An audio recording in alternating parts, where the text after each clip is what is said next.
ସ୍ୱାର୍ଥପରତା ବା ଅସାର ଗର୍ବ ହେତୁ କିଛି କର ନାହିଁ, ବରଂ ନମ୍ରଚିତ ହୋଇ ପ୍ରତ୍ୟେକ ଅନ୍ୟକୁ ଆପଣାଠାରୁ ଶ୍ରେଷ୍ଠ ମନେ କର। ପ୍ରତି ଜଣ କେବଳ ଆପଣା ବିଷୟରେ ମନୋଯୋଗୀ ନ ହୋଇ ଅନ୍ୟର ବିଷୟରେ ମଧ୍ୟ ମନୋଯୋଗୀ ହୁଅ। ଖ୍ରୀଷ୍ଟ ଯୀଶୁଙ୍କର ଯେପରି ମନ ଥିଲା ତୁମମାନଙ୍କର ସେହିପରି ମନ ହେଉ। ସେ ଈଶ୍ୱର ରୂପୀ ହେଲେ ହେଁ ଈଶ୍ୱରଙ୍କ ସହିତ ସମାନ ହୋଇ ରହିବା ନିମନ୍ତେ ନିଜ ନିମନ୍ତେ ଧରି ରଖିବାର ବିଷୟ ମନେ କଲେ ନାହିଁ, କିନ୍ତୁ ମନୁଷ୍ୟ ସଦୃଶ ହୋଇ ଦାସ ରୂପ ଧାରଣ କରି ଆପଣାକୁ ଶୂନ୍ୟ କଲେ। ପୁଣି ମନୁଷ୍ୟ ଭାବରେ ଦେଖାଯାଇ ମୃତ୍ୟୁ ପର୍ଯ୍ୟନ୍ତ, କ୍ରୁଶୀୟ ମୃତ୍ୟୁ ପର୍ଯ୍ୟନ୍ତ ଆଜ୍ଞାବହ ହୋଇ ଆପଣାକୁ ଅବନତ କଲେ।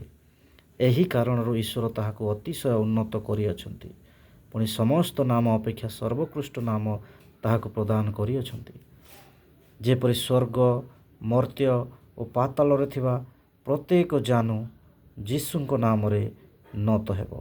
ଆମେନ୍।